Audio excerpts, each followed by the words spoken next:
I'd like to call this meeting to order. Sacramento Metropolitan Cable Television Commission is being videotaped in its entirety and will be cable cast without interruption on Metro Channel 14, the Government Affairs Channel, on the Comcast cable system. Today's meeting is being cable cast live and will be repeated on Saturday, March the 3rd at 12 o'clock noon on Channel 14. The VH copy is also available for checkout from any library branch. Any members of the audience that wish to speak to the board should fill out a speaker slip, which is located on the table at the back of the room, and give it to the secretary. Thank you very much, and with that, will you please call roll? Yes. Jones? Here. Gora? Here. Natoli? Here. Dickinson?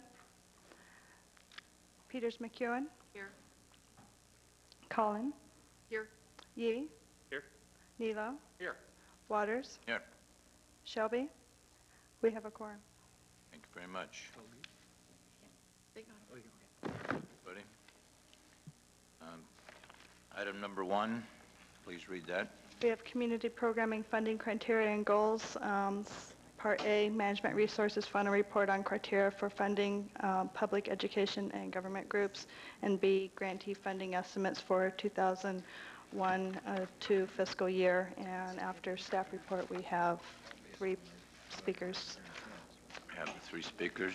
Mr. Hahn?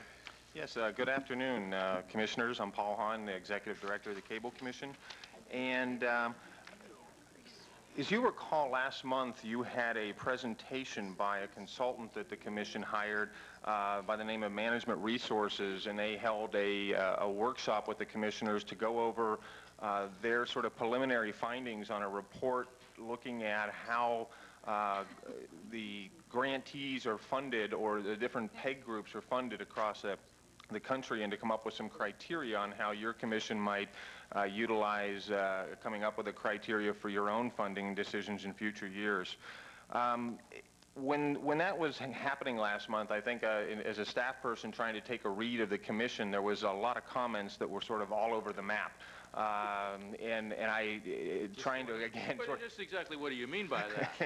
Just what you said. Yes, exactly. I put it this way, I didn't detect a very clear consensus coming out as regarding a criteria that was there. What you have today in your packet is the final report of the consultant, and it is very similar to what was reported last month. Essentially, there's a series of findings. What the consultant did is go out and do a survey of other jurisdictions and compared how they funded their PEG groups with how we do ours. Made a series of findings and then some recommendations on how we might proceed. It really came up with about 4 different main areas of recommendations, including basically one is almost a thought pattern of refocusing how the commission looks at the grantees, and instead of looking at them as grantees, to look at them as public services. A second recommendation basically says that the commission should look at increasing PEG funding to match national averages, how other cities fund their PEG groups. There was really 3 different options there. One was sort of a status quo that would take KVIE share and basically divide it up among the others. And then there was 2 other options which were both very interesting as a way of just taking sort of percentages of the total franchise fees and then distributing among the groups. Both of them are very controversial, I think, and would involve taking money from KVIE, for example, and spreading it out in different ways. The third recommendation looked at expanding and relooking at your goals for what you're trying to achieve in funding PEG groups. And then the fourth major area was coming up with different criteria to hold the providers accountable once they are given some funding. While this was very good and interesting stuff, I think one of the things that became clear is that a lot of these ideas are going to require a great deal more scrutiny and a great deal more research by the Commission to implement.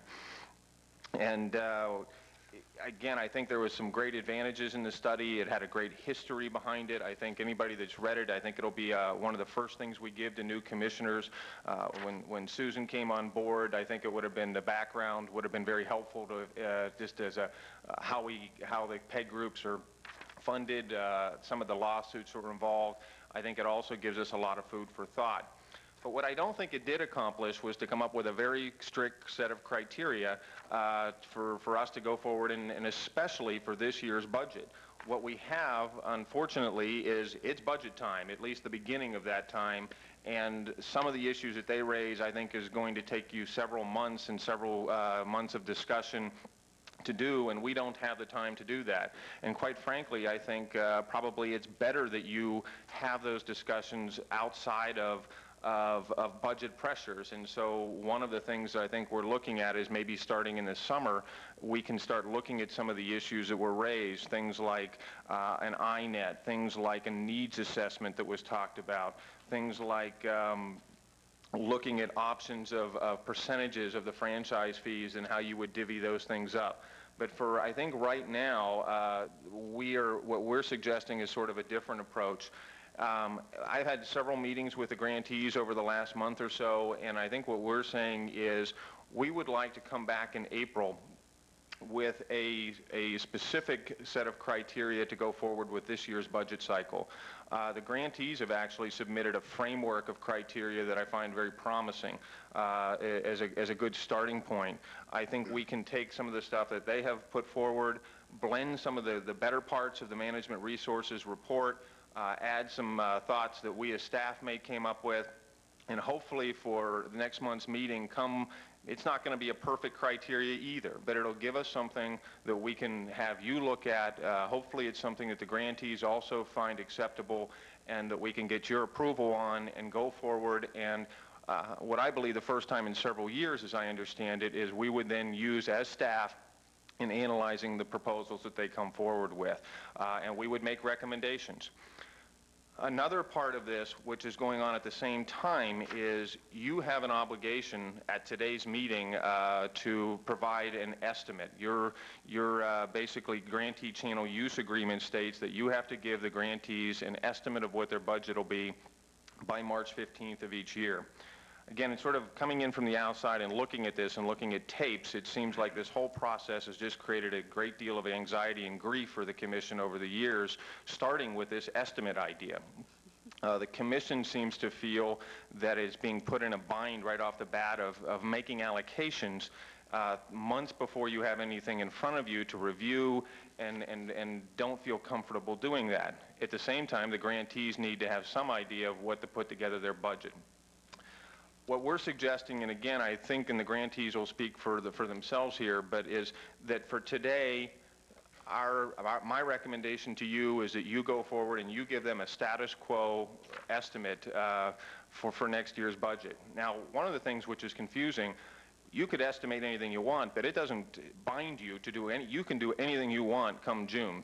If you give them an estimate and you feel like cutting their budgets, you can do that. You give them an estimate and you want to augment it, you can do that under any circumstance. But I think what we're suggesting is start with the status quo, and but allow them to do additional requests.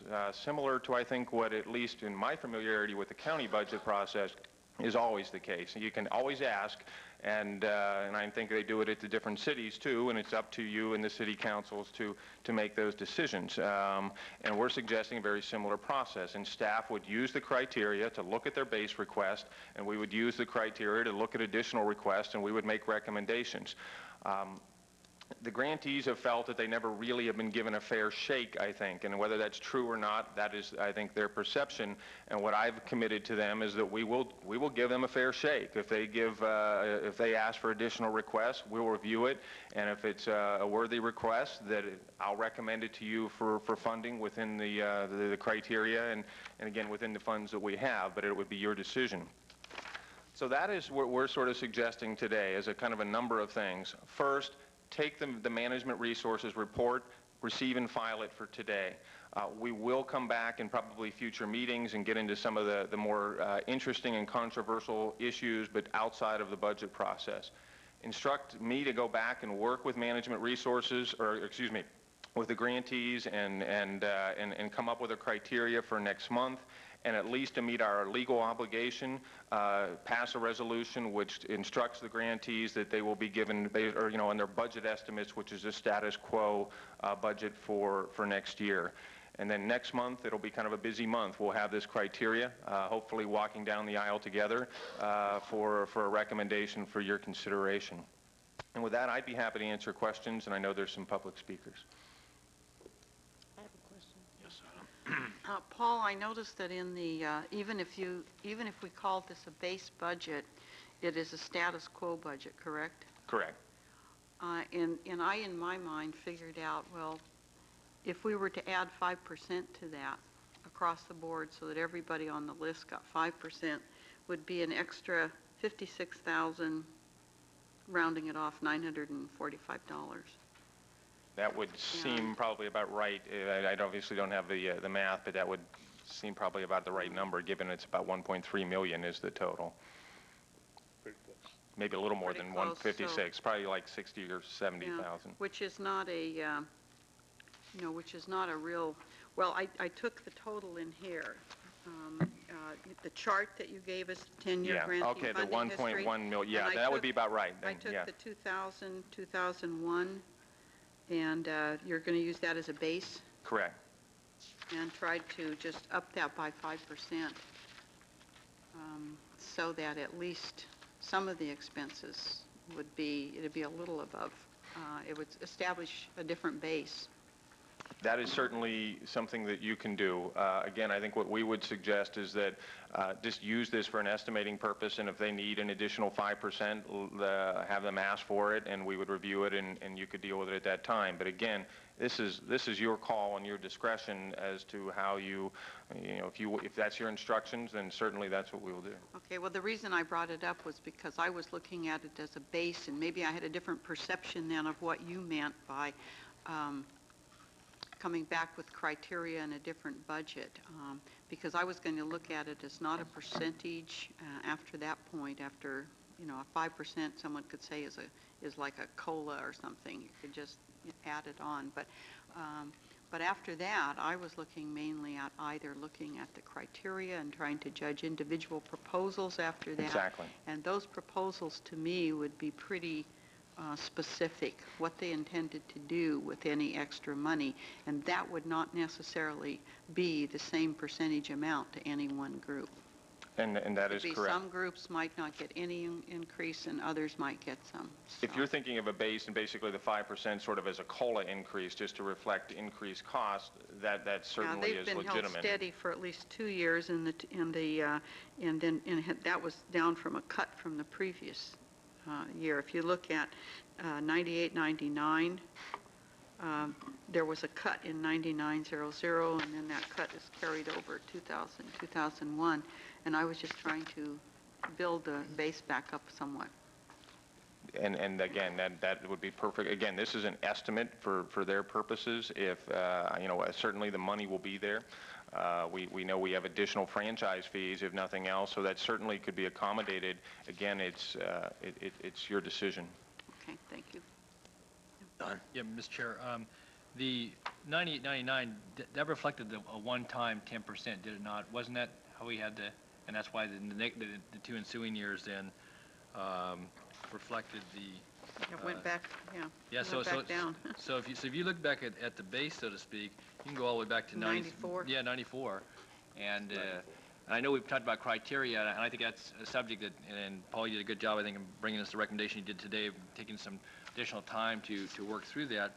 But I guess I would just say from the standpoint of budget building, consistent with what I've said, I guess, the last couple of years when this has come up, but without getting into all the issues about criteria and so forth, it would seem reasonable that at least some adjustment to the base, understanding this whole discussion about criteria and what may go along with that relative to grantee awards and any budgetary resources that would be made available to the community programmers. It would seem to me that 5% is certainly not out of line with considerations over what's going to be an 8-year period here now, to at least give them some ability to build their budget around that with some degree of certainty anyway, and then to come back at a future date, as you suggested, Paul, over the next several months, talking about criteria and how that may fit into the overall aspect of what other monies might or might not be available. So I think Ms. Collins' suggestion is a good one. It allows us to, would allow this commission to send a message relative to the base budget is only would you have 56,000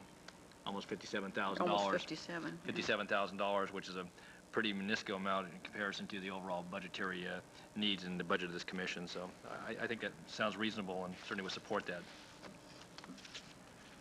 Jimmy? Paul, what was the rationale from the consultant as far as eliminating the contribution to Channel 7? Her rationale was that in her survey else did? across the country, she did not, she actually had two rationales. One is that no other jurisdictions that she could find did fund, and again, there might be others that she did not survey, but in her survey of the cities that she looked at, nobody else did that type of funding, and that it's not traditionally considered a public type of grantee type of situation, that it's public broadcasting, but it's not a direct type of funding that the Congress necessarily envisioned, but it is certainly within your jurisdiction to do that, and she recognized that. It was just highly unusual, and she could find no other jurisdictions. I think there was one other in Hawaii that did some funding for their PBS station, but that it was that PBS has other funding sources in other ways, and that they haven't done it in other jurisdictions. And again, she recognized, though, it is certainly legitimate if that's what you decide to do, but it's just not by any means commonplace in her survey. Well, Paul, looking at it, they are a public broadcasting channel, and they're always out there seeking funds, and they're not overly blessed either. Exactly. And again, I'm not saying by any means that even I concur with that recommendation, and certainly I'm not recommending that you do that.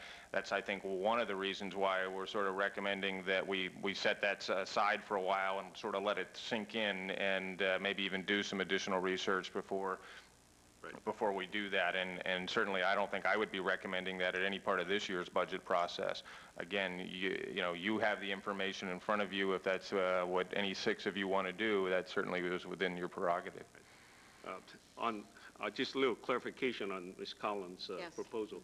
The 5% COLA, if you want to call it, Right. is that spread uniformly across all the grantees? That's what I was going to do through Access, SECC, KBIE, and then Public Radio. Right. And I was just looking at what the amounts would come out to if you did that. Yeah, I don't have a problem with that proposal, looking at the past increases we've had over the number of years. However, at the final appropriation by this commission to the grantees, I want the staff to make sure you remind us that if we do go along with this 5% early, You've already done that it. is also brought back so we know what the total increase is when we make the final appropriations. Certainly we would do that. Good. Okay, Mr. Yu, thank you. Roger? I would just, Mr. Chairman, thank you, make the observation that a 10% increase would, in the base, would actually only bring the grantees back to what this commission gave them in 98, 99. So 5% seems pretty modest by that standard, but better than what we've done the past two years, in my estimation. The other thing I just have to say is none of my comments this afternoon pertain to KVIE because of potential conflict of interest with regard to KVIE. So my comments pertain only to the others.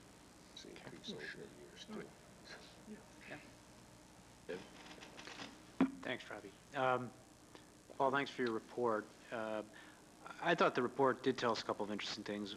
One is how efficient our PEG providers are, certainly compared to national averages with regard to the provision of assistance. They deliver, dollar for dollar, pound for pound, I don't know how you want to measure it, broadcast hour for broadcast hour, quality programming extraordinarily efficiently. I mean, it's something that they've told us and that we know from personal experience, but it was interesting to have the report quantify and reflect that. The second thing that was of interest was the finding with regard to KVIE, because I was surprised to learn that we are, in fact, one of only two in the nation that provides public funding in this way. I guess the third very interesting finding was this finding with regard to how we do things versus how the rest of the world does things, how we treat our grantees as opposed to as service providers. And the suggestion that, in fact, in sort of modern cable franchises, it's the service provision model which dominates, and that has certain implications for the relationship, and maybe addresses some of the issues that have caused, friction and consternation and tension over time. And I think we should try to aggressively explore how we can get to the change recommended by the consultant. And I'm not sure just waiting until, what's our next meeting?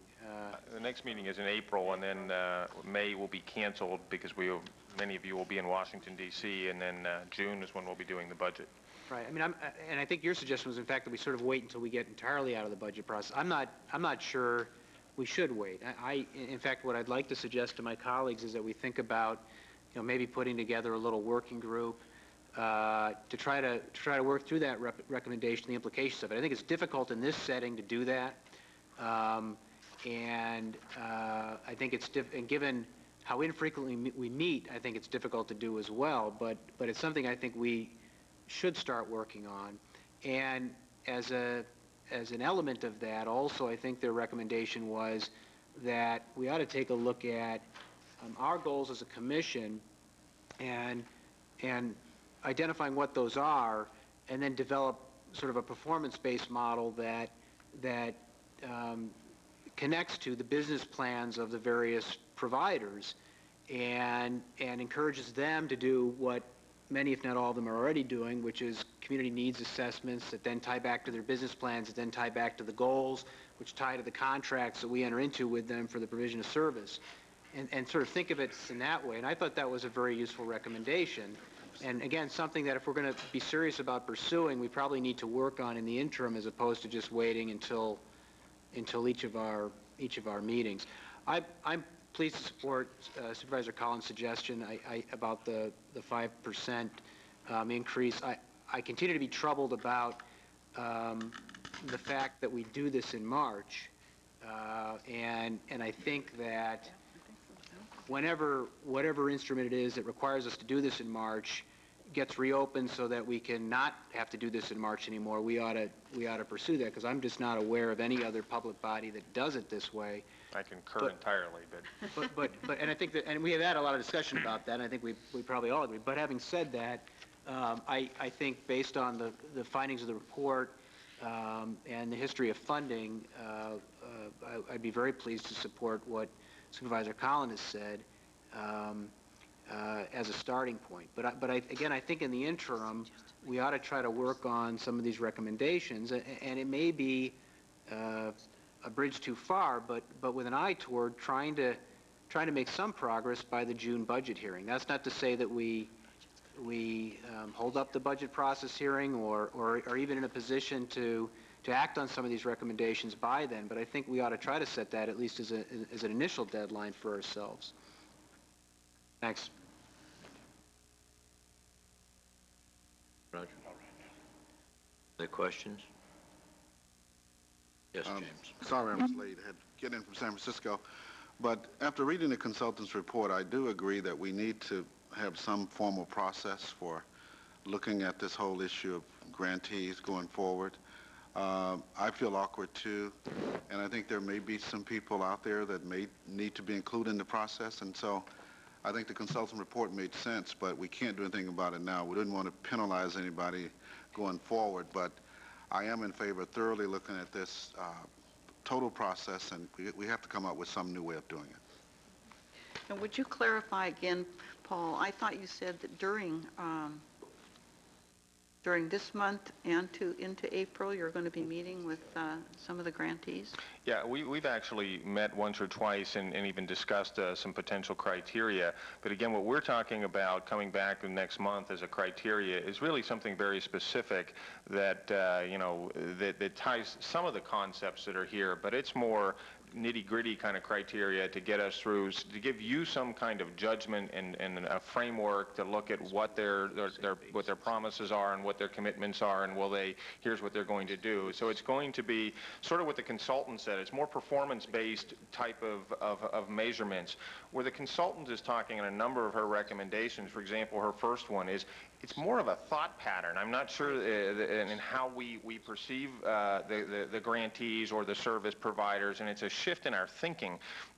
And some of the other recommendations are going out and reviewing what are our goals of providing PEG funding. And those are certainly things we could start now. I'm just not sure that we would be able to finish given some of the time frame. And I would welcome a commission subcommittee or something to do that as opposed, because they're your goals. And I think it would be much more But that's a efficient. much longer one than this I one coming believe up it's a with much budget. longer process. Yeah, I think it could will. start now, but I don't think it would probably, my concern was is that if we're being asked, and I'm being asked as staff to review these proposals and make recommendations, I would at least we have some framework, some performance measurements. They're not going to be the broad type of things that are talking about in a whole review of our goals and objectives, and I doubt we're going to be able to change sort of the thought patterns. I agree that we, I think, need to look at them more as service providers than as, you know, grantees. And there is a certain framework thought that we have to do, but I don't think that that's going to be, and I think the consultant in her report and her presentation last month really her articulated it as it's a thought shift, it's a paradigm shift in the way we look at things more than a specific recommendation that you can point to. But we can, I'd certainly think we need to go in that direction. I think it would be a lot less contentious each year if we did that. Okay, I just need to have that clarified, because then that helps me understand that how we're going to handle this budget process versus trying to deal with some of the bigger issues. This one's going to be much more programmatic. Exactly. That's what I think we are suggesting, and I believe, and again, the grantees can very well speak for themselves, but that would be this year's process, very much performance measures and things of that sort. It would give you something to judge by, which you haven't had in the past. We have speakers signed up, but before we get to that, I would agree that talking with Paul yesterday and reading the complete consultant's report, that for us to try and even come close to any of her suggestions would be much too hasty for this year's budget. So I think if we can get a typical performance objective budget out of these different groups, and then we can make the decision for this year. And I think that the consultant has brought up some good points that'll give us some running room to run with, where we can, after Dave Jones suggested this last year, at least give us somewhat of a baseline that we can work with and make more intelligent decisions. So with that, we'll go ahead and hear from the speakers. Carl Burton.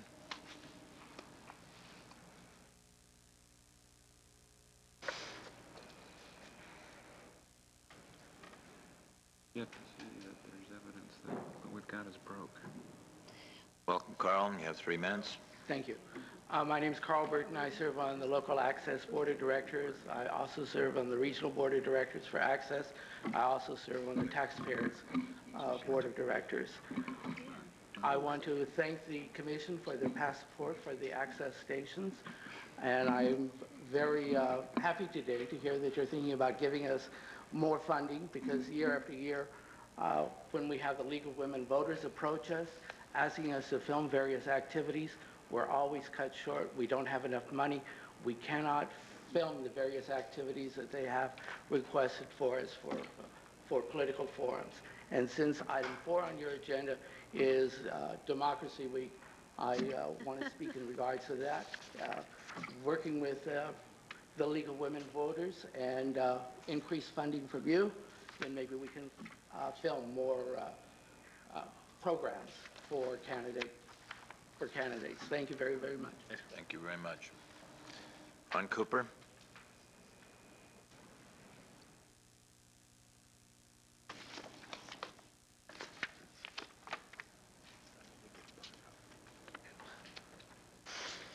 Ron Cooper, Executive Director of Access Sacramento, and I want to echo Carl's appreciation for Supervisor Collins initiating an increase of 5% to the base level. It does go back to '94, except for that one bump. That is a long time, and those increases, any additional increases would be much appreciated. I wanted to speak just very briefly to echo what City Councilman Jones was saying, in particular about somehow that the Commission itself investigate a possible work group. Whether it happens, which ideally would be before the June meeting between now and then, or whether it happens afterwards, it's really important, I believe, that the question of partnership is one of the key elements in Sue Disciple's report. And what that means is we are partners. And let me make that very clear. This isn't something that we are all of a sudden going to wait now or a year or 2 years. The partnership that we report on a monthly basis between us and the ED Consortium and working with KVIE, the Religious Coalition for Cable Television, members taking our training classes so that they can go back to their churches and learn and use the television equipment in their churches and so forth. This partnership is going on. The way I would suggest, respectfully, is to get past the idea of grantor, grantee, is for you to come together in a work group and for you to think in terms of the ways in which these resources can serve you better. Over the months, I've reported about Census 2000 and Betsy Brazil's work with the county as kind of an afterthought. Well, maybe that'd be a good idea. I met today and last week with Parks and Rec for the city of Sacramento. They have a big event coming up. They have no video resources, and this is the age of video and video display. It's only 2 weeks away. They're feeling panicky. They have no money. It's all pro bono, and I have to explain to them how can we do everything for everyone. So please understand that your agencies and the departments within your agencies are potential partners, and in many cases already are in partnership with us. We just hope that through this process of looking carefully, of evaluating, of developing the criteria, of moving forward with a template that we will ourselves write our annual plans to, I expect in June you're going to hear lots of good news because we're on task, we're all clear, and you're going to hear lots of good news. But this issue of partnership and a work group to decide on the part of the commission what exactly that means would be very much appreciated, I know, by Access Sacramento and our board of directors and our volunteers. So thank you very much, and I'm ending before 3 minutes is over. Ron, while you're up Good here, job. Sure. would you like to speak to number 4, as Carl just did, item number 4 that you have marked on here also on the Oh, just to get it out of the way, kind of democracy? thing? Well, instead of coming back up, Okay, Carl that's spoke fine. to it while he was there. On behalf of Access Sacramento's Board of Directors, who also passed a similar acknowledgement of the middle of March as Media Democracy Week, there is that language before you, and we very much appreciate that. When you read that language, it speaks to a partnership. Isn't that amazing? That one does exist, and that it furthers all of our citizens' efforts with all of our organizations, and that we just take a week once a year to really respect and honor that. And in very specifics, Access Sacramento is initiated with the 5 supervisors, I hope you got your letters, and with the 5 mayors of the 5 incorporated cities, Sacramento, Folsom, Galt, Citrus Heights, and Elk Grove, a new program called We the People. This will be a half-an-hour program hosted by the mayor or the supervisor of that district. They will host and produce. They will talk about their district. They will talk about their city. They will invite anyone who would like to join. We'll supply the crew, working with the County Office of Education, ROP, TV Occupations class. We hope that you carry that back. I know I've talked to some of you already successfully, but what better way to honor media democracy than we, the people of Sacramento County. Thank you. Thank you, Ron. Michael Manoski. Hi, my name is Mike Moneski. I live in Elk Grove, California. Some of you may have seen this already. It's an article in the News and Review. Features your producer of your show, Donna Wellborn. She's in the back. She's going to cue up the tape in a little bit. Right. The reason why this was written was because last November I wrote a guest commentary to News and Review, and they pursued an investigation of my allegation that Access Sacramento was bankrupt. And the reason why I called it, stated that it was bankrupt, was because last August, actually in the September board meeting, it was discovered that the board was short $80,000. And the reason why it was short $80,000 is because this commission and its executive director at the time allocated monies 6 weeks into the quarter. Now, I don't know if this is still going on, But 6 weeks into a quarter is halfway through the quarter, and it bankrupts an already shoestring operation. One of the things that I'd like to do is a couple of tests and also some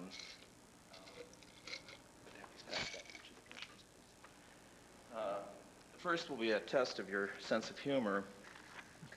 It's a listing of the 12 steps of access which I composed for our Christmas party, and I'll just summarize them. The 12 steps as to this 12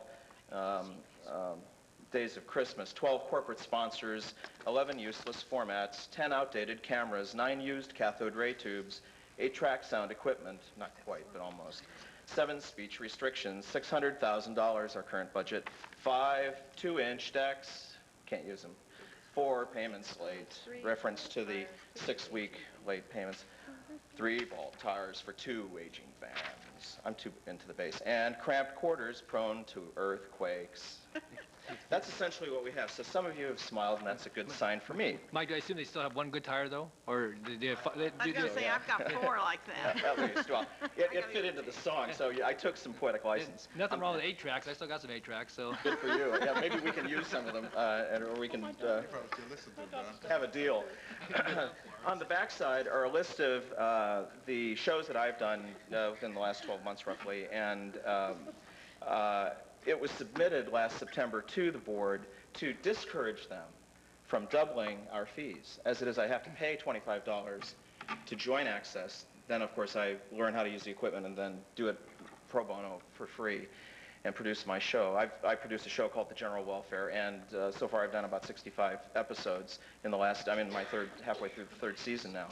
And the reason why I made this list together was because it itemized the shows that I've done. And you can recognize some of the people, I hope.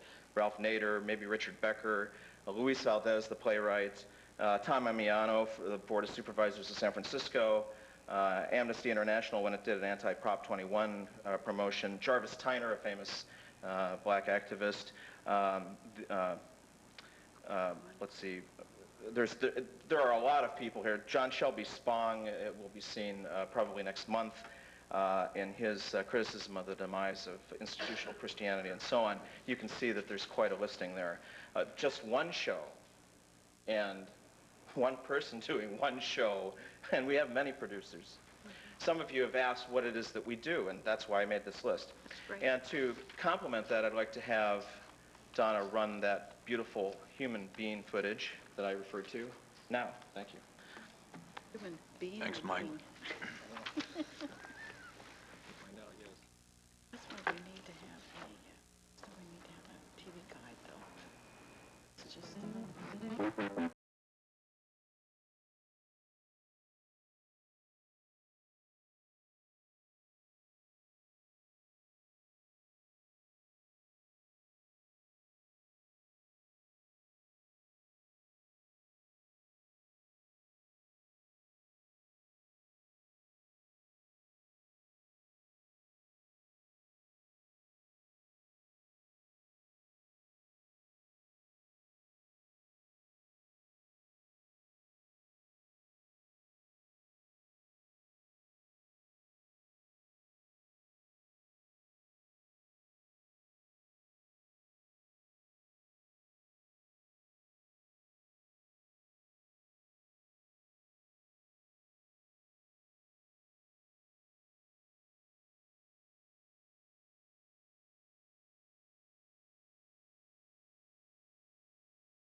to the crew for promoting that and putting that on.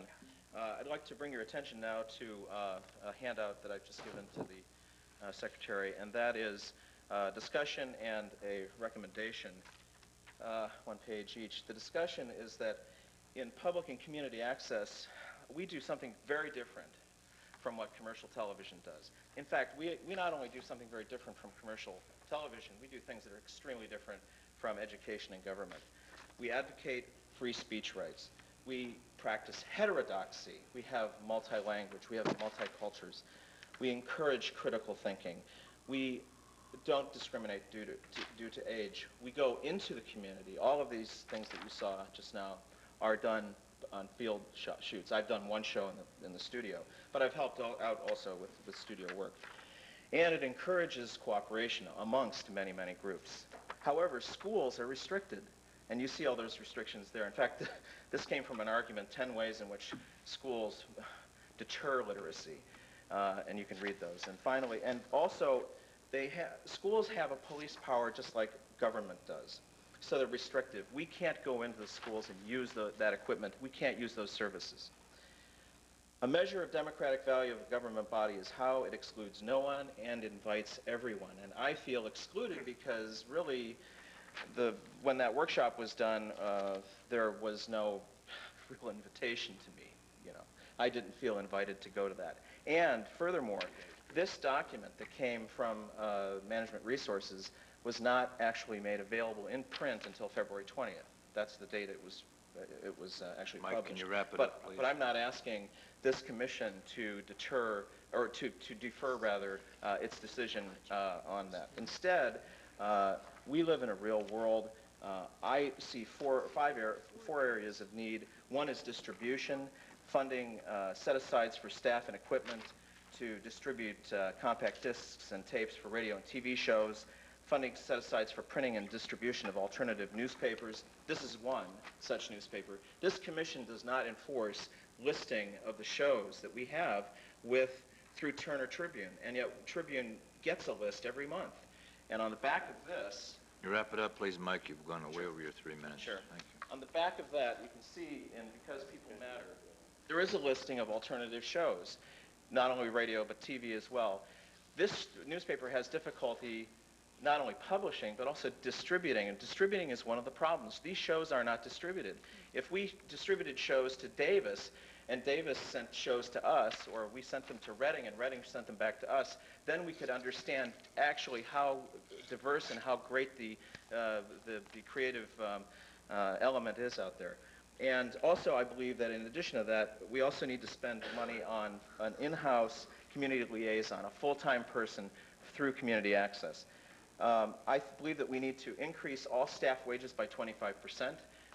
The top paid person there, I believe, gets about $30,000 a year. I've given you more than enough time, and it's all here where we can understand your second page that you're alluding to. But I'd like to embellish for another minute. We allowed you 3 minutes, and you've gone over that. I've asked you twice to try and summarize it or close it, and you haven't done that. So I'm asking you we will finish the page 2 that you've passed out to us, and look at this. Well, I believe Thank that I'd like Page to 2 is more germane to what's going to be coming in the budget than what we're doing today. But it's also a recommendation. That's it, Mike. Thank you. Thanks. Next speaker. Well, the bottom line request is that Michael, that's enough. Thank double you. the Your budget. time is up. Thank you very much. Thanks, Mike. Liz Rhodes. Where do they list this? I get this page. Chairman, can I ask a question of our staff? Certainly. The prior speaker alluded to our enforcing distribution of the broadcast schedules with Turner Tribune. Do we have any authority over that? Because, I mean, if we did, that... I don't believe we have any authority over that, to have the newspaper broadcast anything that goes over any of the channels. Okay, but there's no, I don't know, FCC requirement that if there's cable listings, they be listed also with all the other... No, and that's a common complaint, I think, among access providers across the country, is that and you've even heard that, I believe, here even last month, that getting the listings in the local papers is something that's up to the local papers and making the case. And I know our access folks have made several trips over to 2100 Q Street and others to to try and get those listings, but there's nothing we can do other than express a will, but there's no enforcement. So we can't enforce, but we can encourage, I guess. And I We guess could encourage, but I think, I suggested last time that we really get busy with our staff, with the PEG operators, with our own company, and try to find out how do we alternately get those schedules out then. There must be a way to get to cable subscribers or others a listing of programs that their money's paying for, many of which are very good programs. I'd be interested, like Supervisor Collin, in your recommendations on that, which would also include, if what we're talking about is the Sacramento Bee, I mean, perhaps sending Or a different newspaper? I think we're just going to have to figure out a way to fund that, perhaps with all of the groups submitting their schedules for the month, getting them all printed as one again, rather than they're doing it separately and trying to get it out. Are you not? Yes, but some of us are doing it Some of separately, it, because some are I not see doing the it all. education one occasionally, and I see the Channel 7. They do cover, but the B does. We'll try and report back on how we might be able to address that. I'd be interested in your situation better. recommendations, yeah. Thanks. Because we might have to fund it. Okay, Liz? I'm Liz Rhodes, Executive Director of the Sacramento Educational Cable Consortium. Thank you for your support today. And also want to say thank you very much to Paul. We've had a difficult month in terms of a lot of time, a lot of our board members trying to work some things out, but we feel very good about the process, and we appreciate having the opportunity to work with him. So Paul, thank you. That's been very beneficial to us. Just because you're receiving and filing the Management Resources Report, there were just some clarifications that SCCC wanted to have as part of the public record in conjunction with that report, and I have no intention of reading them all to you, but they're all right here, and we just wanted those to be included with the report. With the report? Okay. What we'll do Go is ahead, Liz, you've got 99 and a half minutes. I was going to say, Oh, he's running it wrong. that was Michael's time. Help him reset it. There we go. No, she's running. Okay. Oh, okay. I'm just about, Record, it wasn't my fault. I only had one other thing I wanted to kind of slide in there, and Councilman Jones opened the door for me saying that Sacramento does things differently. As a matter of fact, my board who's here doesn't even know this yet, but we were asked yesterday by the Jason Foundation, because Sacramento does do things differently. That's right. Jason Foundation is an international organization, wonderful science program that we've brought to Sacramento with the help of Access Sacramento. We aired all 50 hours of live broadcasts using Access to Sacramento during the day. It's phenomenal. Had a tremendous response, and we are the only city in the world that did that. And as a result of that, the Jason Foundation has asked us to go and meet with them, with the governor, to talk about how cable and how things being done differently can really benefit a community and really do wonderful things for students. So we're real proud That's of great, that. Liz. So sometimes different is good. Different is And always it was a good. nice way to slide that in there too, huh? Absolutely. So, thank you. Thank you, Liz. Marie Jackson? She's a sweetheart. She comes all the time. Good afternoon, members Hi. of the commission. Right. Congratulations, Mr. Hahn, and welcome to the zoo. May God help you. And I mean that seriously. For the record, I'm Marie Jackson, and I'm a concerned citizen who lives here. And I have a couple things to say about the grantees' budgets. First of all, as a user, I want to thank them for providing for me a lot of information and things about this community that, as somebody who grew up here, I've forgotten, and in times I've been away and returned, that now I remember. So thank you. And if I had the power to give you 15% to up your budget as a taxpayer, I'd do it right now. No problem with that. Now, about Management Resources Report, I had a chance to read it, the staff report that you all got, and I found it very interesting and informative. I want to thank them for telling me something that I knew in my gut. We have an Excel in an internet world. And what I mean by that is the system we have is 20 years old plus. And things have not changed. Now, I won't get into the legal and the contractual because I'm not an attorney. But it seems to me that, wait a minute, why can't we ask for an upgrade? When this commission began, there was Sacramento City, the county, and the big cities. Now there is Sacramento City, the county, Folsom, Isleton, Gulf, Citrus Heights, and Elk Grove. And there may be a seventh city on the way. My point is, in Management Resources Report, as the clock is running, is that the recommendation to set it aside is an excellent one. Because you as a commission have something else you need to do first before dealing with the grantees. And I urge you to do this seriously. Reintroduce yourself to the second most biggest partners in the world. We, your taxpayers. A lot of us don't know who you are and what you do, and what you can and cannot do. So I think before you all go off and do a little mini study of, oh gee, how are we going to do the grantees?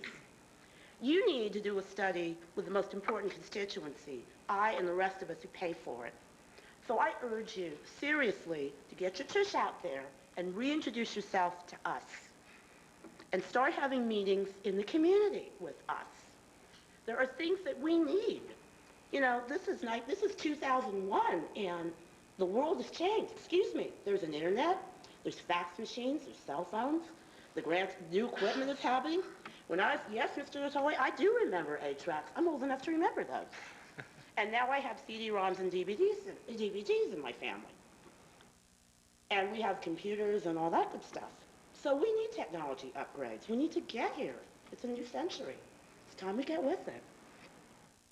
So before you deal with management resources, as my time is running out, this commission needs to figure out what it wants to be for us, the public. Because if you want to change the rules to deal with everybody, that's fine. But you need to be willing as commissioners to do it. Because if you're not willing to do the leadership necessary to put your shoulder to the grindstone and do it, this community won't back you, and you know that. So if that's what you want, make the case to people like me and the rest of us and why we should support you before you make any radical changes that Management Resources recommends to you. Thank you. Thank you, Marie. Thanks. Excellent. Jan Tillman? Welcome, Jan. Hi, Jan. Good afternoon, Chairman Waters and Commission members. I'm Jan Tillman, Executive Director for Programming and Production at KVIE. I, too, want to express my appreciation to Paul Hahn and his patience with us over the last several weeks, and look forward to working with him to complete our joint effort to develop criteria that will help you evaluate and assess the services that we're providing. I'm here today to enter into the public record a factual correction to the Management Resources Report. On page 13 of the report and the findings, I quote, some communities purchase or acquire PBS programming for cable casting on public channels. However, only one other example of funding to support the operation of a channel by a PBS affiliate was discovered in the scan. There are two factual errors in the statement. The first is communities cannot purchase or acquire PBS programming. Only licensed public television stations may purchase PBS programming. Any such programming airing on a local cable channel must be in an affiliation with a PBS member station. The second is this. There's no centralized information bank that tracks public stations programming local cable channels. The information is not easy to assimilate, but it can be done. Management Resources reported finding only one similar cable relationship. Since the February meeting, KVIE has solicited information from public television stations, and to date, and I literally mean to an hour before this meeting, we have currently identified 37 such stations. I hope that will give you some ease. The relationships are varied. Some receive little or no funding. Some have a relationship directly with the cable company. Some have relationships with joint powers agencies such as yours. Some receive significantly more funding. Some even receive capital equipment support in addition to operating grants. I have prepared this list, and as I said, it is to date 37 stations. I can provide copies to you, and I will certainly provide a copy to Mr. Hahn. Any questions? I have one, actually. Is it broken down by the kind of support? Because you mentioned it That Their I- finding had to do with provision of funding, and then you mentioned a number of things. It would be helpful to have it broken out. I can do that. I Okay. can do further research. To date, I have only a list for you Great. of 37 stations in the cities in which they're located. In order for us to find out exactly what kind of relationship they have, we will do additional research. We can do that, but it will take some time. Thanks. Okay? Thanks, Jan. Question? Thank you, Jen. I have one question Go ahead. for Paul. Oh, Paul? For Paul, and that was the allusion to providing capital in addition to funding. I'm making an assumption that since we're looking at some programmatic criteria and we're also looking at what requests might come in from the grantees, I guess I just made the assumption that if capital, one-time capital equipment is something they really need in an upcoming budget and can make a case for, that we can look at that. Absolutely. Yeah. I believe so, and I think Yeah, I believe some of so, the too. criteria that we're even developing will, I believe, deal with some capital issues too. Yeah, and I do hope that you get a copy of Mike's recommendations, because I assume that if he goes to the Access Board and they agree, that could be something that they could put into Yeah, that's what I would hope it would. budget proposal. Exactly the case is that Access would submit those proposals as part of their budget, and then we would look it over as opposed to it sort of coming in from an individual in I this know. manner. That's why I said it has to go through their board. But, Exactly. yeah, okay. Any other comments? What is the will of the board? Well, I would, I don't know if any others wanted to discuss it a lot further, but I'm still willing to go with the 5%, and I rounded it off at the $56,945, and that came out because we have a resolution, so I think we need to correct the resolution. If my math is right, it came out, Access Sacramento would be $639,461. SECC would be $329,032.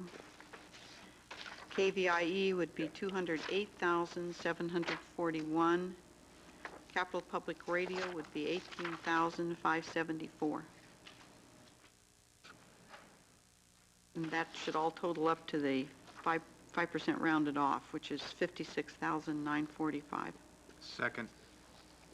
Okay, we have a motion, a second. If you could just split the vote, Mr. Chairman, and take a separate vote on KVIE, I would Yes, appreciate it. take care of your conflict, yes. Can I ask a question? Okay. Maker of the motion, and does that include a direction to staff?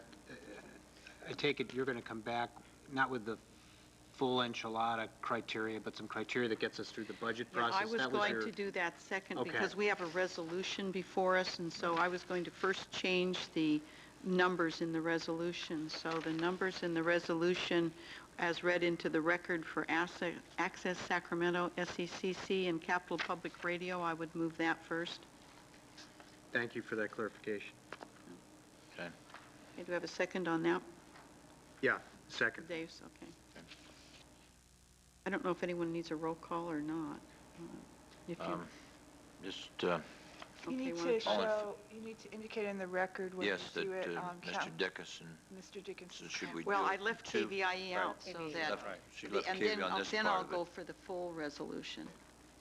Okay. Because We we've only generally got one recommend that you do KVIE first, because Mr. Dickinson has a conflict. Once you've done that, then you can move the whole resolution. Oh, okay, And you've already that'd be fine. made your So final decision scrap on that, KVIE. scrap that one, and let's try KVIE. Let's do a roll I call. will move KVIE at $208,741. Second. That's a 5% increase. Yes. Okay, roll call, please. Jones, Aye. Gora, Aye. Natoli, Aye. Dickinson, Abstain. that's right, Peters McEwen, Cohen, Yes. Yee, Aye. Nilo, Yes. Waters, Yes. Shelby. Yes. Motion carries. Okay, then I would, we have a resolution before us as attachment 3 on the grantee funding. I would move that with the numbers read previously into the record, the whole resolution at one time. Second. Moved and second. Roll call, please. Mr. Chairman, just a comment on the motion, because Go right ahead. this motion includes a whereas, or this resolution includes a whereas clause that the commission desires staff to propose criteria for commission consideration, and I do not support that, but I do support the balance of the resolution. So I'm going to support the resolution because the balance outweighs that, but I will continue to suggest to this commission until it finds something is broken, it shouldn't go searching for a fix. Well, I think that when I read that criteria, it was just for this first, that he's working with the grantees to come forward with some programmatic. That's just the one I assumed he was talking about for this next budget cycle. Since I don't know what that is or where it leads, I would maintain the position, but... Okay, thanks. Jones? Aye. Gora? Aye. Natoli? Aye. Dickinson? Aye. Johnson? Excuse me, Peters McEwen? Aye. Sorry. Collin? Yes. Yee? Aye. Nilo? Yes. Waters? Aye. Shelby? Aye. Motion carries. I would also move that we receive and file the Management Resources final report with the corrections submitted by SECC and by KVIE. Second. Seconded. Okay. All in favor? Aye. Aye. Opposed? Hearing none, this carries. Okay, and then the third one is the reporting back at the April meeting with, so I'd move the third recommendation also. The third one? Second. I'm sorry. All in favor? This is the report back. The third recommendation, direct staff to report back at the April meeting with recommended criteria for reviewing the grantee budgets. And while it says it'll be a melding of management resources suggestions, staff analysis, as well as suggestions made in consultation with the grantees, I think that we understood today it's going to be very just programmatic for this year. But Just a point of order. That was actually contained in the resolution we adopted. Yeah. Number Right. 3. Yeah. I think we're taken care of, Supervisor. Okay, withdraw the second. I think that was the point. I think the direction is there. We will come back with Okay. this type of thing, so. Okay. The comments on item 1? Question, Paul, what do you, and maybe this was addressed with enough clarity for everybody else, but not for me, what will be our mechanism for consideration of the various recommendations in this report on an ongoing basis, not just the budgetary items, but the other issues in this report, such as the points of interest that you noted on page 3, the bottom of the first column there, but the various aspects of that report that the various commission members expressed varying degrees of interest in. I think what I would like, I was actually very intrigued with Commissioner Jones's idea of potentially a subcommittee of the commission maybe working with staff to get a sort of a list of issues. And again, then what we could do is starting in this summer or when it's appropriate or whenever they, we could start bringing report backs on things like an INET, on things like a needs assessment. And again, the needs assessment could be, we had talked about broadly at the commission last month, could be a whole study that looks at almost starting over with the channels and how we do things, interviewing the community to talking to the cable companies that have already done their own needs assessments, but trying to get a focus on that. And sort of working with maybe a subcommittee. If without that subcommittee, staff would try and decipher and bring these issues forward in sort of a package or one at a time as issue a month. Yeah, pretty much is about what it comes down to. And but that was sort of my thought. Is it? I actually very much like the idea of what Commissioner Jones says. I think it would provide some guidance to me in articulating and focusing those issues. But minus that. We would bring them back sort of in that type of manner and after consultation with the commission.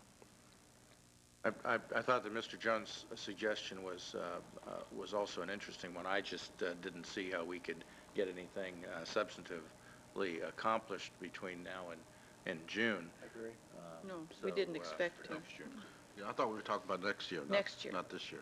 Right. Well, once I'll explain to me that we're going to try to get some criteria that get us through this budget, I Yeah, you're right. I think on the bigger management suggestions, we have a longer timeline. But that doesn't mean we shouldn't start working on it now. I still think it's a good suggestion just to help, like I say, me focus on what issues that really do need a greater discussion, and rather than just having staff do that, having a subcommittee I think would be very helpful to again, to maybe a series of workshops, but just to articulate and focus on the issues that we need greater discussion on, because there really are some interesting policy issues raised. And again, one mechanism that we never, if you just created percentages, which is one of the things that is articulated as one of the recommendations, you never have to deal with this again. Basically, you can just give flat out percentages of what the cable, the monies are, and it's allocated and go on. I mean, I don't know if that's what the commission wants, but it certainly is an interesting concept. But those are issues that I think you need to, one, is there a want for you to even to discuss it? And two, certainly if you do, we need to, there's some consequences to that also. And a subcommittee like that would be helpful in helping at least me articulate it. And I think we need to throw into the mix here too. I hate to throw this out, but if we start getting into a lot of these workshops and a lot of these issues, another thing that we need to talk about as part of the budget for this commission may be, again, getting a full-time executive director to help you address these things. Because I'm going to need help if we're going to get into these kinds of series of things, and it may be a good time for the commission to look at hiring a full-time executive director. A lot of interesting issues, and it may be something you want to consider. Well, perhaps the chair and Mr. Hahn could discuss a subcommittee makeup. Obviously, Mr. Jones is interested, which is why he proposed it, I suspect. And I would say that I'd be interested in getting into that in some more detail also. I certainly would be interested. Maybe others. So well, we could leave it to Mr. Hahn and Mr. Waters to talk about. We'll talk about it before next meeting. We've got 3 volunteers already. So. Excellent. Okay. No decision was made. James, did you have a No, I'm comment? volunteering. Okay. All right, nothing further on on item 2. Would you please read item 2? Or excuse me, on item 1, please read item 2. We have staff status report, 30 megahertz update, and miscellaneous. Actually, this is very appropriate timing. I only have a couple very quick issues, but one of them is that, and I'm assuming one of the things I've been told in the past is you did not vote any money to Metro 14 out of this budget. No. And that we would, what we have traditionally done is also do the same. Whatever you do for the others, we do for Metro 14. But one of the things I want to do in April is Access has a board of directors that they can run their budget by, and the same thing with SEC and the other groups. Well, you're our board of directors for Metro 14, and in the April meeting, we've asked Donna and her crew and Diane to also put together some needs that we have in a workshop, and it will not be a budget per se, but some of the things that we've heard that are needed out there, and to try and get a priorities as we prepare our budget for Channel 14. You're my board of directors, and I need you to kind of put that hat on as the Channel 14 people, so that as we put our budget together, we have some guidance. And again, that doesn't mean that you, when you hear the whole thing together in June, might not, approve some of those requests, but I'll be asking you to put on your Metro 14 hat next month in a workshop to help us prioritize some of our needs and what you want to see that channel do, so that as we do our budget, we can have some guidance. So that's one of the things that we'll be doing in April. The only other report that I have is just a quick update that says on the 30 megahertz issue, which I think you're all familiar with from the AT&T transfer issue. Commission Counsel Steiner has had already some preliminary discussions with AT&T, and we were now setting up the first sort of formal meeting within the week or two to really begin to solve that problem with AT&T. So we have not been ignoring that. We've had some preliminary talks. I don't know if you want to add more, Harriet, but we are proceeding to try and resolve that issue.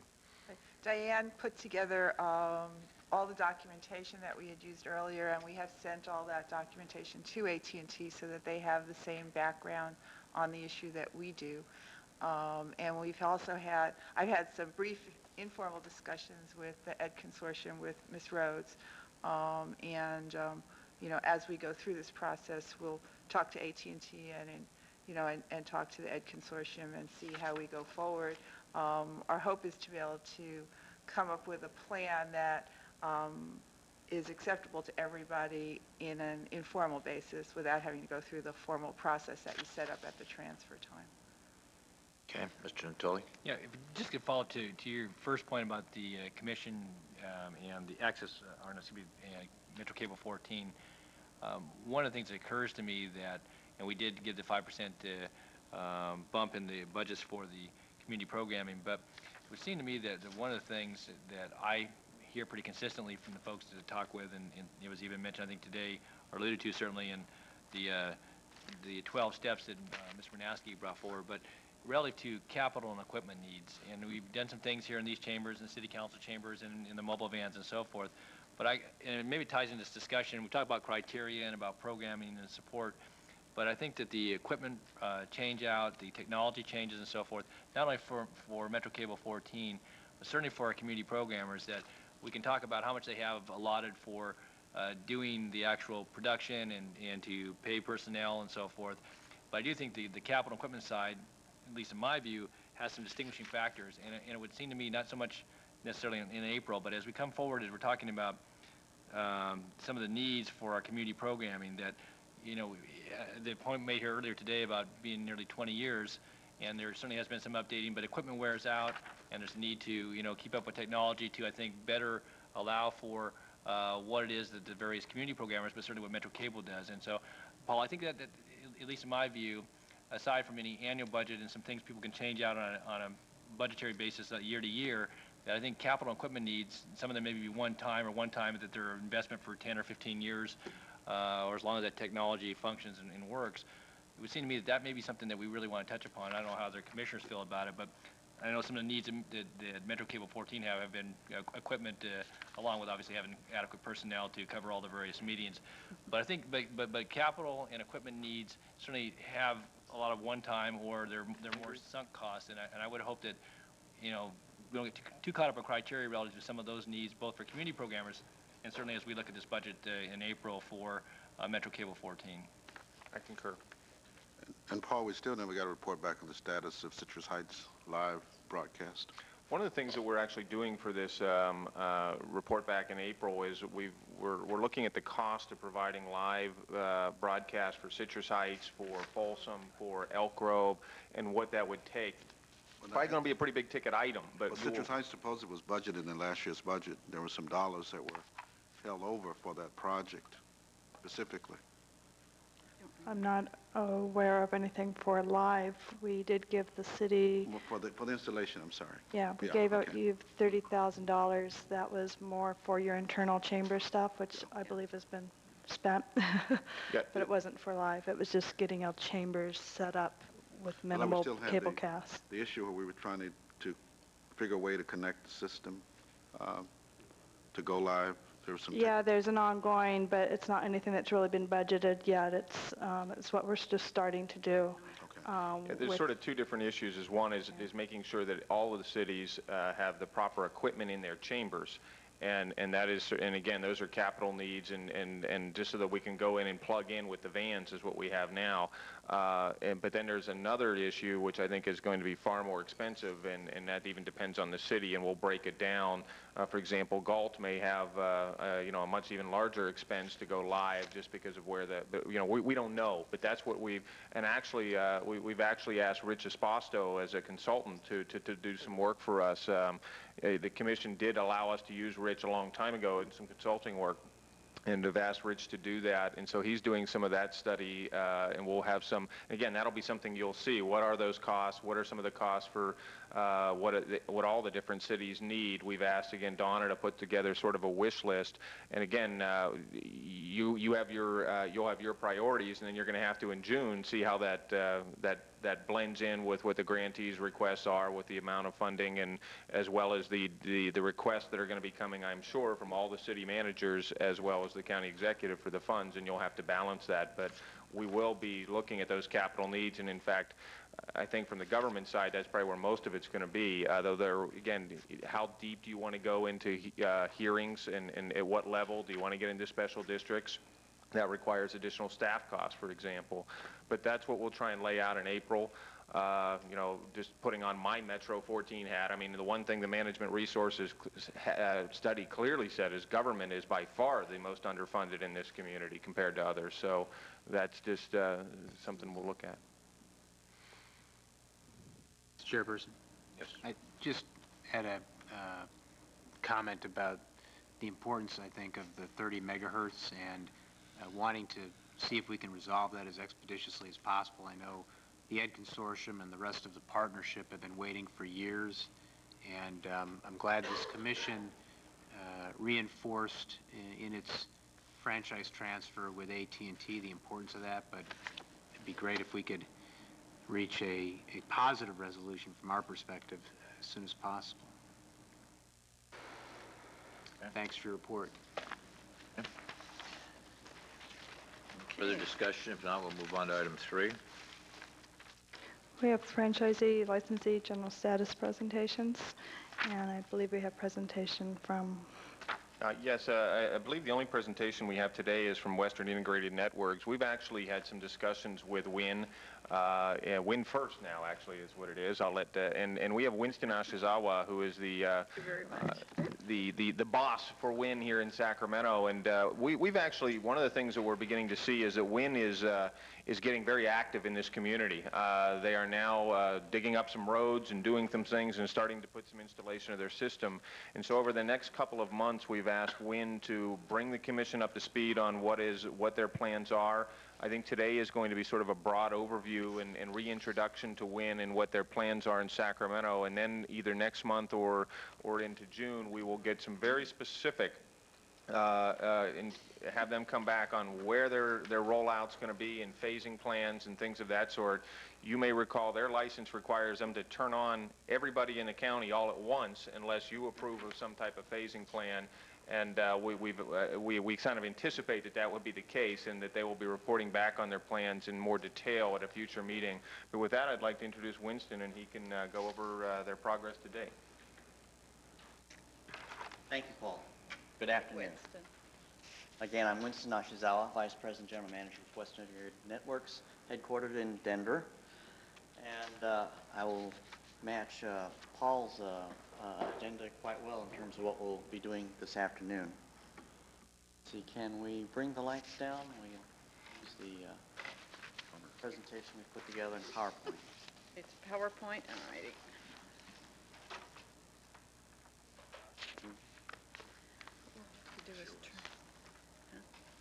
Oh, I already have one. I'll give you a brief recollection update on the company of Western Integrated Networks and how we formed an operating unit here in California, construction activities, more specific issues about facilities in getting ready for operations later this year, and then the next steps that we'll be doing with the Commission.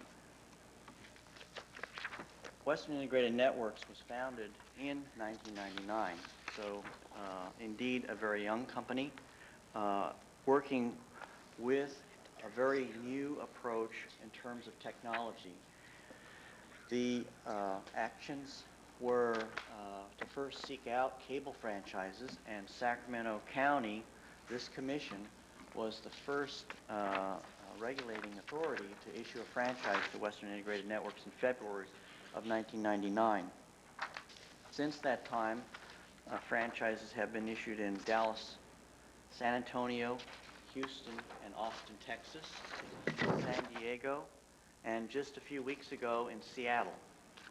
We have applications pending in other cities, and we've had discussions going on in Los Angeles, Las Vegas, Phoenix, Portland. So there's a lot of things in review and a lot of activity to date in terms of franchising. Sacramento is the first launch site for our company, so it is very clearly one of importance in terms of making sure everything happens well as the company success, so to speak, our scorecard counts 100% on Sacramento. The Regional headquarters was established here in Sacramento, and I'll go into some more details shortly. The company's investors and board represents very much a Wall Street perspective. It's not a company supported by so-called venture capitalists. We have mainstream Wall Street investors such as J.P. Morgan Capital, First Union, the Blackstone Group, and many others that have already committed funds in excess of $800 million. And perhaps very shortly there'll be additional developments with respect to equity investment. So despite the fact that this is a very tough market for investment capital, the company has done well to date, and we expect to have some very positive announcements to make in the future. Our effort here in Sacramento with a fiber-to-the-home network will represent about 4,000 plant miles of fiber to be installed in Sacramento and its incorporated cities. This represents approximately $500 million in plant investment. So it's a very significant investment of capital. It's significantly more than would be done in a conventional cable system. Because of this investment, though, we're able to accomplish a lot more as far as being a true broadband company. In terms of how we put the pieces together, so to speak, we believe we have offerings in these five particular areas in terms of offering choice to the customer, customer support, a value proposition, speed, and a focus on quality in all those areas.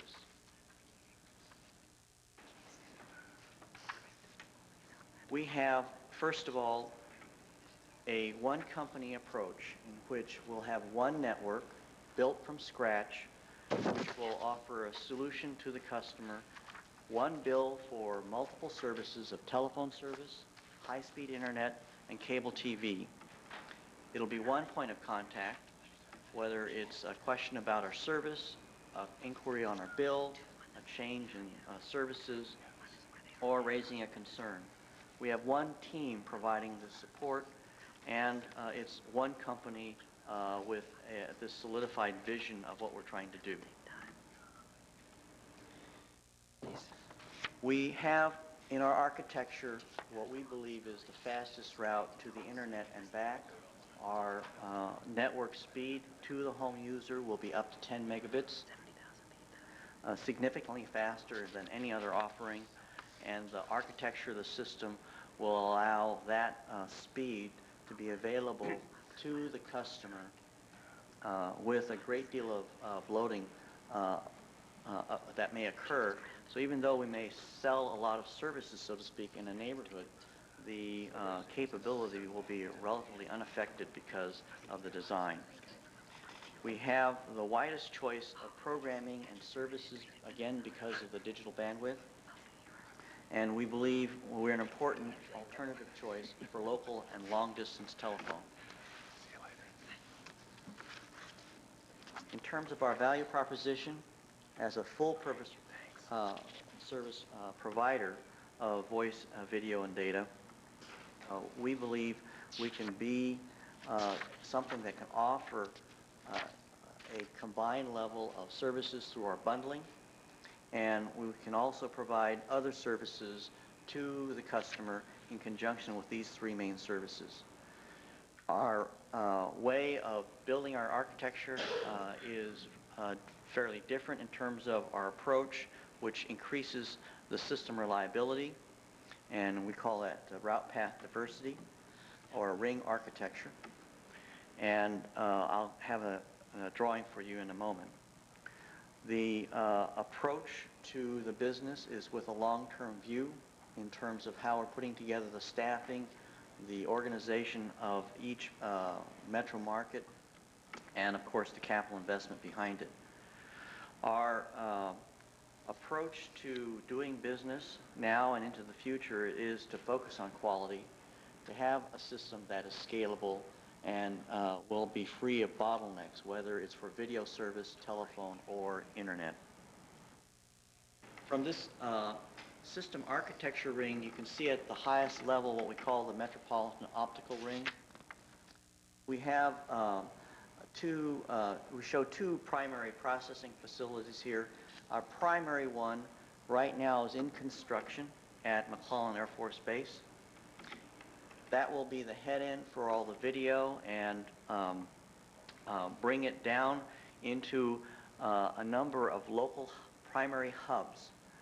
A primary hub you'll see being that block that connects to the distribution optical ring. There will be quite a few of these primary hubs located in Sacramento.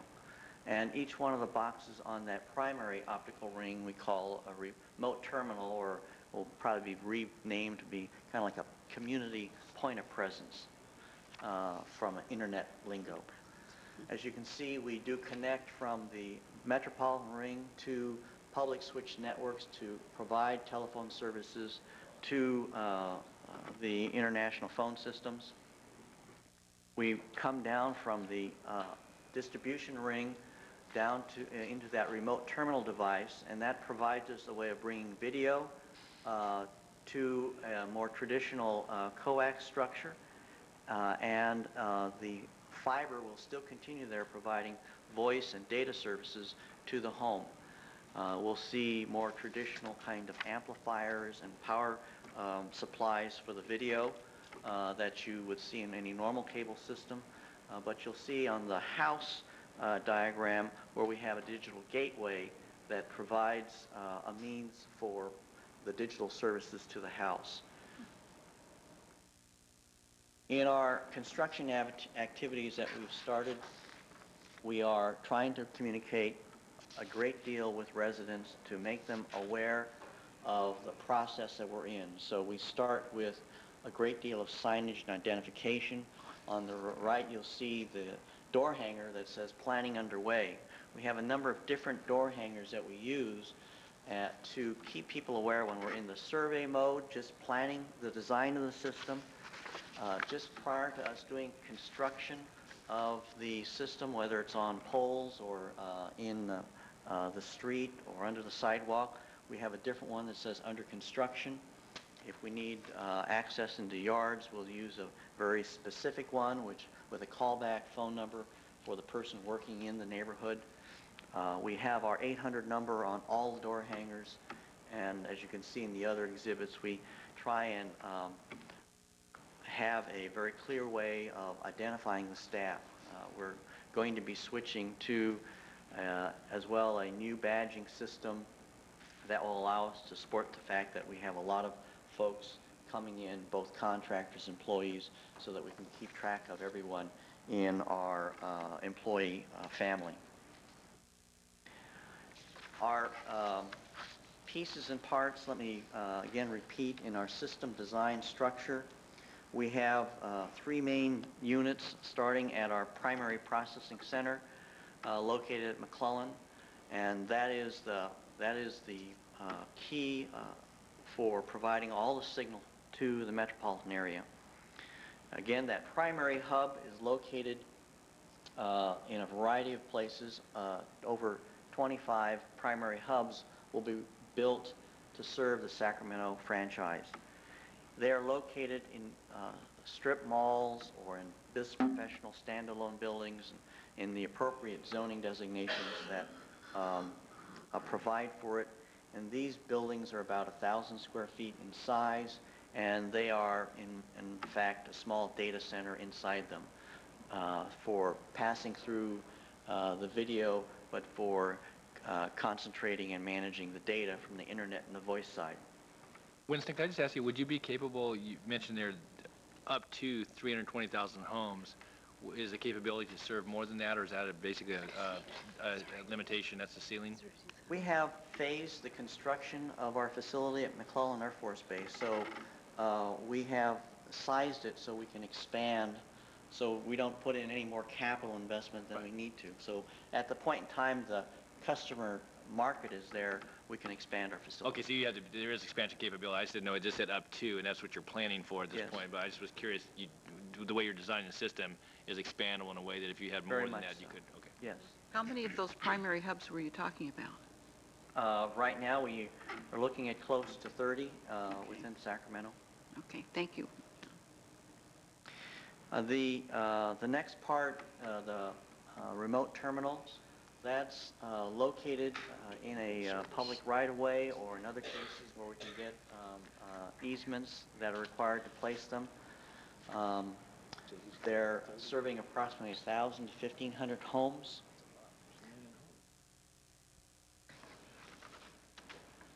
The power supplies are located very near our remote terminals, here abbreviated as RT. It provides power for the video network, and a power supply serves approximately 300 customers. And there are amplifiers that are necessary, both aerial and underground, to boost the signal. That's a very standard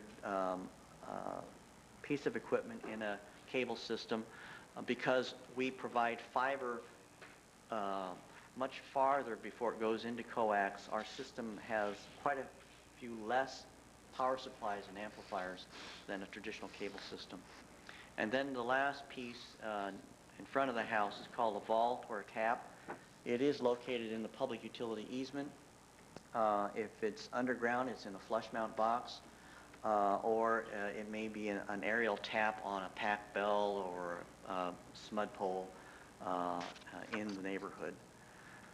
Each tap or vault will serve approximately 4 to 6 homes, depending upon whether it's aerial or underground.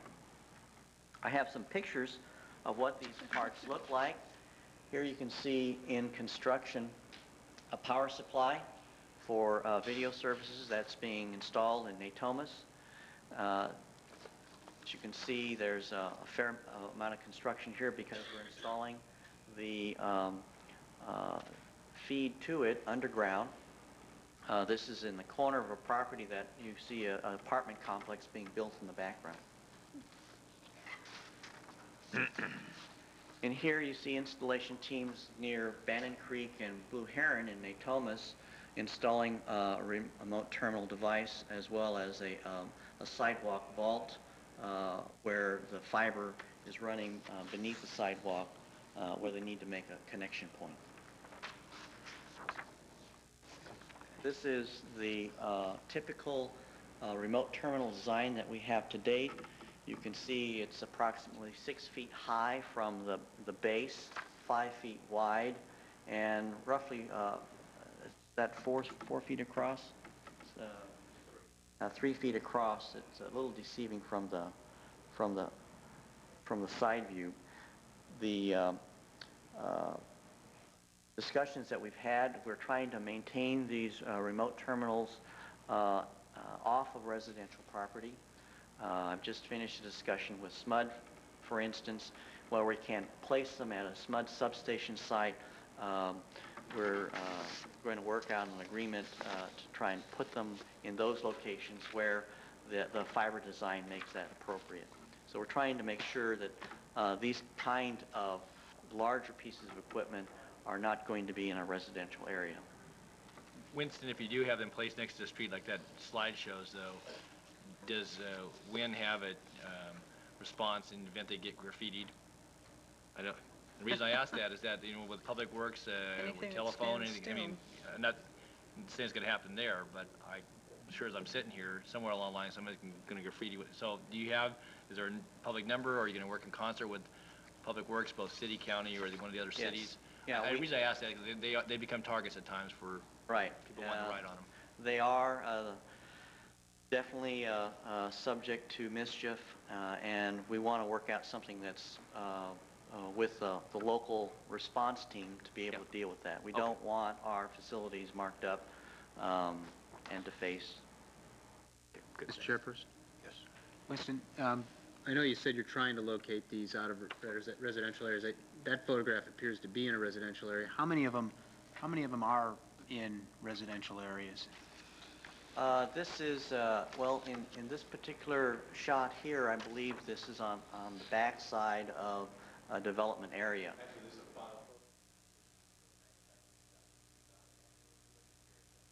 Okay, Thank you. but do you have a count on how many of them you've I had don't to believe we put? have any to date. Okay. I mean, the reason I ask is I've gotten some concerns from colleagues of mine on the city council about the installation of, maybe it's not these remote terminals, maybe it's the one on the preceding slide. I guess the power supply or vault or, yeah, Yeah, this one here. we do have some of those installed in residential areas. And I think what took some folks by surprise was the installation of these.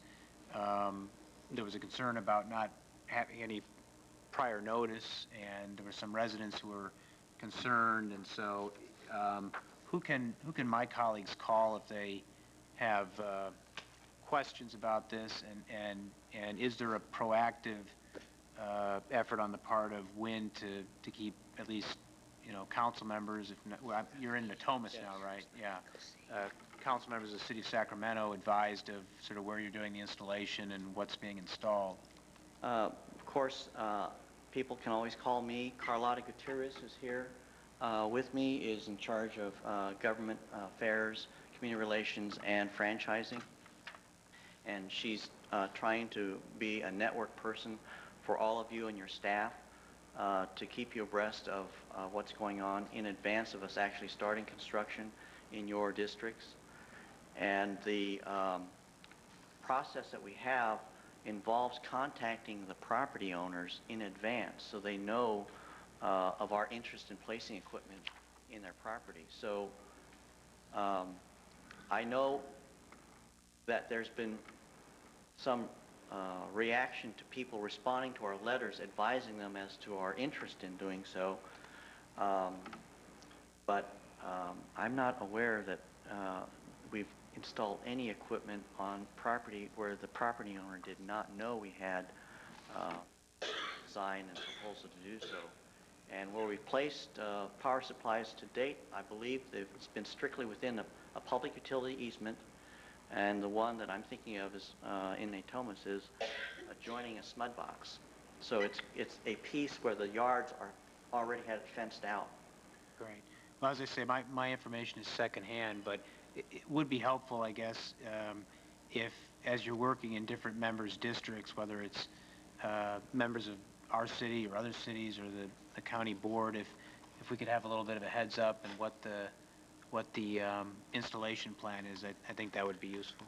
Yes, we have had suggested discussions that. with Paul and Diane, and we're mobilizing to increase the communication just for that purpose. Great, thanks. Chairman? Yes. Wilson, I got to jump in here. Could you give me some timeline for the cities of Folsom, Elk Grove, and Gulf? When they could expect to see your friendly faces there? Our current plan for being able to build out Sacramento's franchise is to do that within the 5 years that we've been granted. If the capital markets increase the availability of funding in a year or two, we will build faster because it's only to our interest to serve the community faster, because we have this head-end plant and millions of dollars invested already. The more customers we can get to, the better. So we will accelerate the schedule.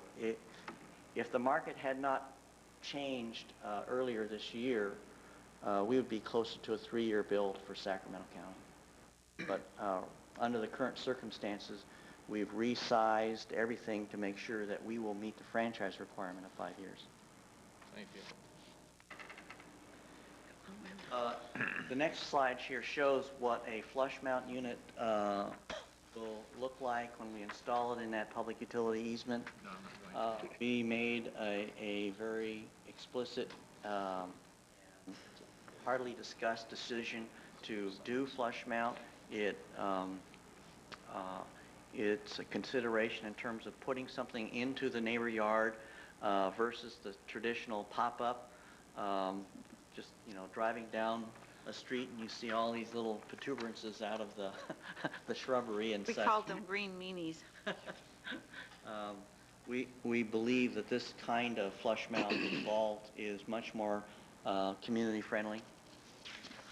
Winston, could I just ask you, are you doing it in such a way that you disperse them in the neighborhoods so that the one that has under our current installation in the neighborhoods already has one in their yard? Are they likely to get a second one because of the way the layout, or is your overlay different, or is it more random than that? I'm just curious. Somebody, if we get a third or fourth cable fan, you could have somebody with their whole front yard? Whole front yard, and I think the flush mount is certainly, in my view, probably more preferable, but nonetheless, you can still have an array of these right next to one another. I'm just curious, is there a way to kind of spread them out so everybody gets to share in the... I'm not aware that the design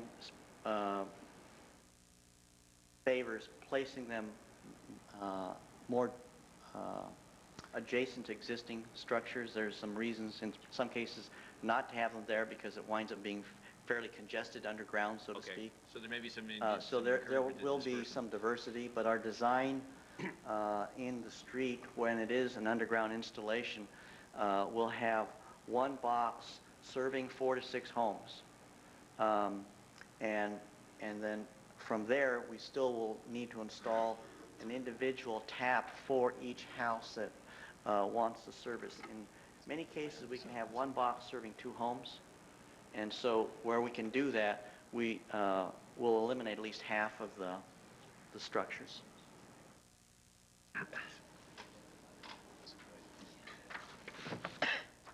Here in Sacramento, we went through a site selection process for our main campus, and the Board of Supervisors approved a lease for Western Integrated Networks at McClellan Park in October. It's been a center of a great deal of activity. We have under construction our primary processing center, the PPC. A call center will be built in the same building, approximately 25,000 square feet with 225 agent stations. Denver has decided to place the corporate data center for the whole business in Sacramento. And so that's bringing, I believe, additional tax base, but we think, a nice asset to saying, well, this is definitely going to make sure we're going to have a very reliable building in terms of generator power and everything else. The regional headquarters was moved from an ancillary temporary site near Cal Expo to McClellan, so we're all centralized now. We have brought in the construction teams as well. So inside one building, we have our construction subcontractors. Pacific Bell staff is located with us. SMUD staff is located with us. So we're trying to coordinate and communicate very tightly as far as the design and construction process. And the building is going to be subject to additional tenant improvements to house the population for this year, which will be, as you can see here, staffing to date is 244 local employees between formal Western Integrated Network staff and contractors. And by the end of the year, we'll be at 435 people employed through our activities. The investment to date in the building since October exceeds $7 million at McClellan Air Force Base. So we're very hard at work putting together the system to be able to provide signal for launch later this year. There's a great deal of efforts putting together the training materials and our operational support system that will allow us to do billing and other kinds of activities. We're going to be equipping our salespeople with wireless laptops to communicate and schedule appointments. Our installation workforce will also have mobile data terminals with them that will allow them to communicate with us on a real-time basis, complete with GPS, so we'll know where they are at all times to effectively dispatch repair, trouble, or service vehicles to a customer call. Our next steps for getting ready for launch of commercial services and working with this commission is to prepare a report with regard to customer service requirements and documentation, the filing of our latest programming, documentation and materials, and as Paul referred to, updating the commission with regard to our market activation plans. So we hope to file something with this commission staff in several weeks, and we'll be in fact having some discussions even just next week, so that we're clear on the expectations of this commission and its staff in putting together our package. Have any questions? You get the lights back? Thanks. Thank you. Is there any questions from the board? I have one question or one statement. You said this is your first venture and you're using this as a benchmark or a scorecard for installation. Is that correct? Yes.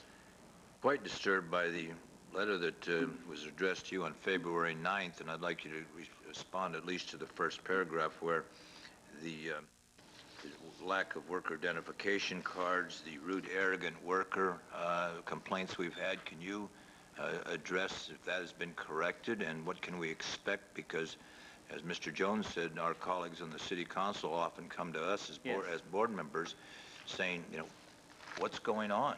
And so we just don't want the tail wagging the dog, I guess, is where we may as well get it squared away as a result of this letter. I'd like you to comment on that.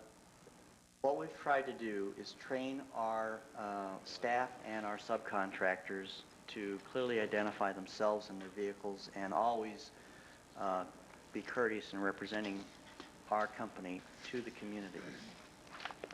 When we find out that there's a problem, we try and track it down as best we can from the information available to who did not follow the policy and requirements of our company. In some cases, it's hard to do because it's secondhand information. When we have firsthand information and we can trace it down to a specific street, we can identify pretty darn well what crews or individuals were at fault. And they are either coached on the issue or they're fired from the payroll. And we're not being very patient in terms of this particular area. They get coached once if it's not grievous. If it's grievous, they're immediately off the payroll.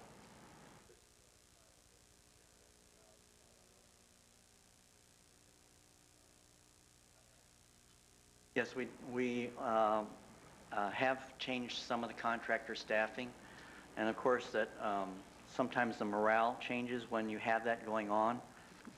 Things act out a little bit worse. We're trying to manage that process, but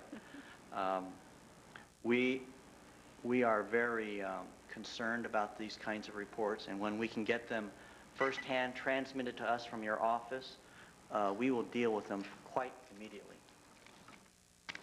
Okay, so Carl would be our contact person then? Yes, thank you. Well, that's helpful at the city council level.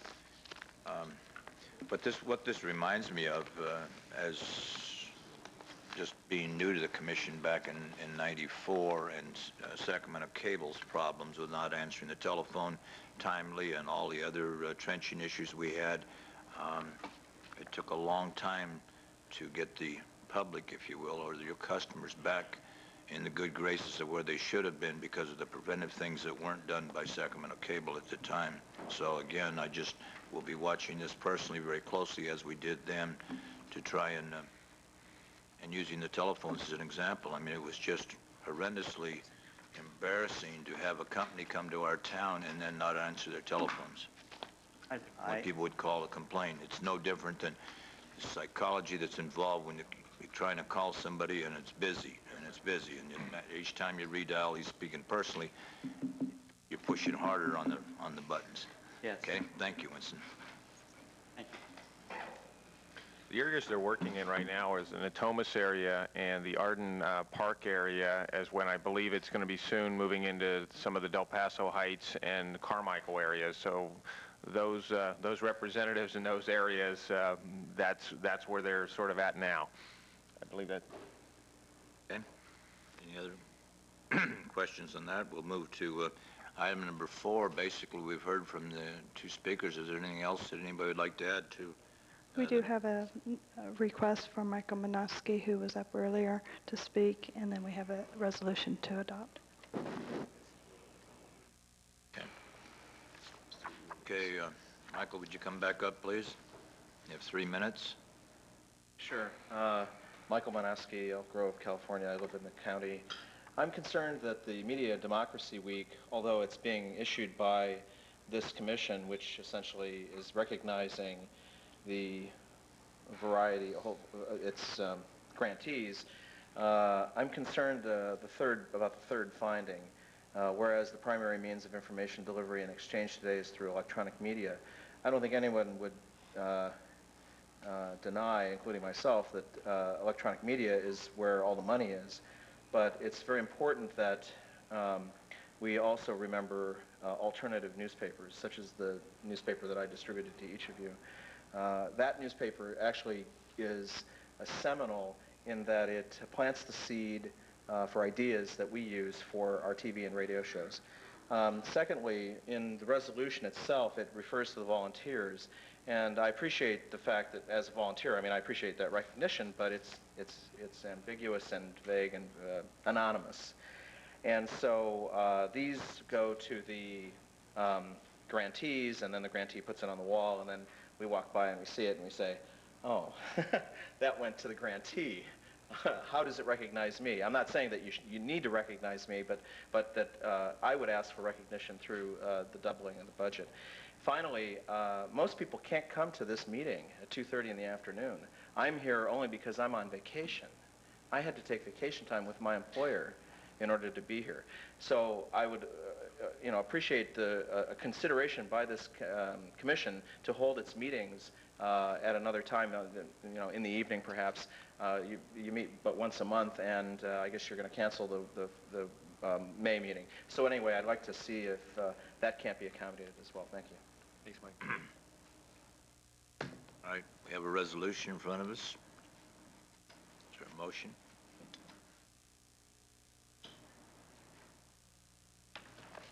You need a motion for a this? motion to approve it?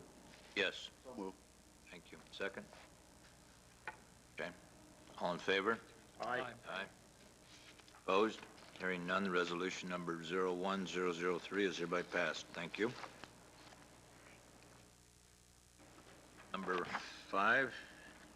We have public opportunity to discuss matters not on this agenda, but within commission jurisdiction, and at this time, we don't have any additional speaker cards. Speakers? Any ideas or questions from the members of the board? Move to adjourn. That's an idea. Is that a second? Or is that all right. Mr. Nilo's idea. Thank you.